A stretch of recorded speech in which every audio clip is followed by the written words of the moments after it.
呢度比較重要嘅，就先講呢個時候我要好耐啦。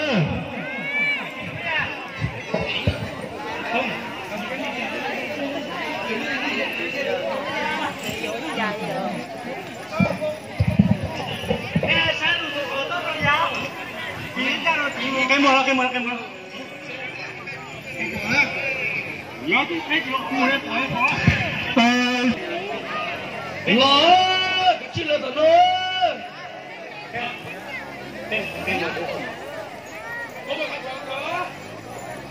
nói này giờ kia nên cho rồi con lần giờ nên là sinh hoạt ở bên này có hả?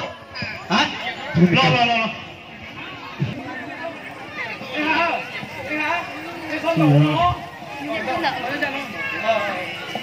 Chỉ một để nó biết chịu nổi gió rồi. Tất cả chơi cũng là đây thì chúng ta lên đi sáu cái gì? Một quán trái cây là đấy bây giờ. Alo. Ơi. Nói chứ nói là biết chưa đâu nào nó xem đâu là lại ta chuẩn bị á y buổi chiều rồi bắt đầu bò nhớ là trời biết chưa đâu mà nó rất sợ chả nó sợ đi sao đi không có tiền đâu y là người ta biết Tết tết à, nắm bắt đầu mới buông nhá. Đấy là bắt đầu kia. Bắt đầu, có phải là vui của người luôn. Lúc được chơi đấy. Chân. Cho cá làm đi à, bạn nó.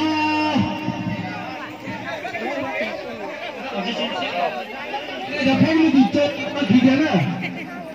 Đang chơi của nó thì phải chơi tới đây được.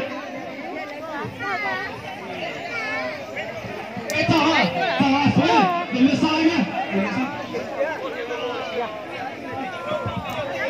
Chỉ cần để đây mình chơi đồ chơi nữa. Chơi lên nào. Chơi cái số nào thế đó.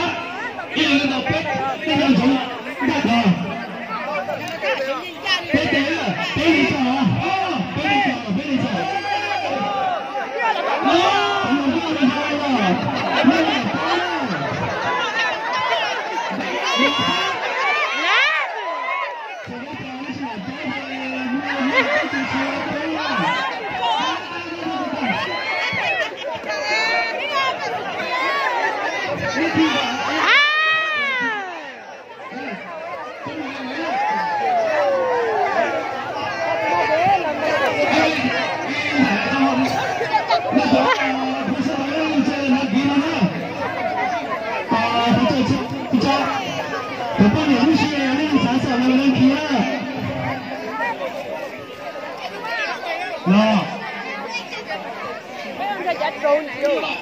Không bao giờ kia đấy à?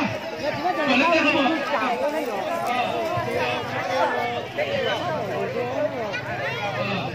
Đây sẽ là ở đây phục vụ một cái kia. Đào phục bài thành chế là nó sẽ là phục bài đá tá.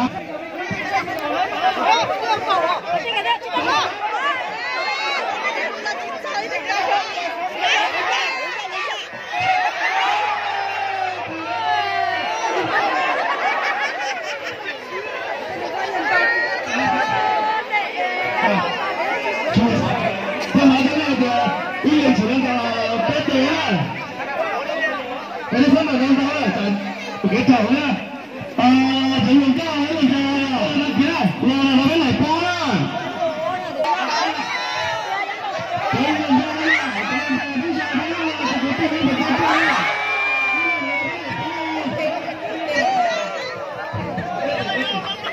Thấy nguồn cao nhá.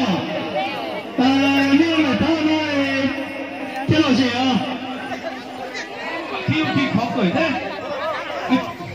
Giờ này không được chưa? Chưa.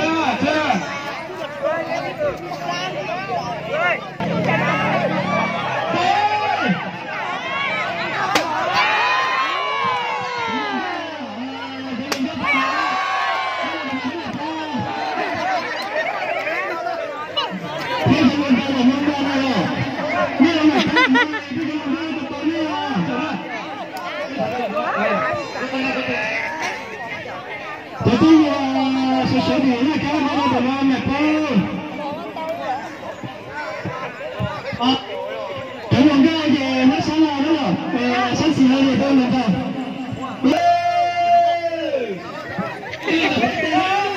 Cảm ơn các anh về nó sáng rồi, nó là tôi rồi, nó chỉ bảo là sẽ nó sao rồi.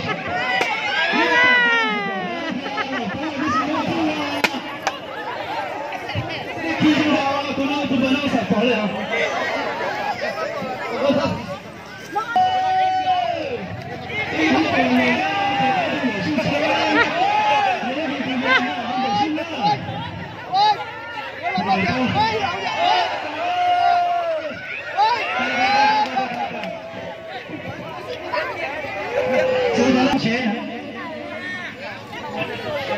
잠깐만, 높이지다.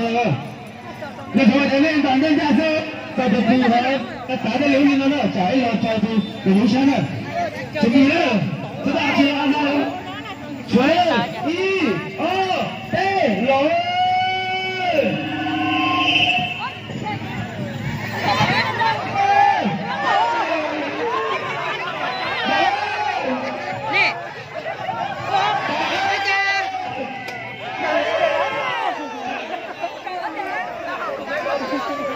저리 있어. 가자.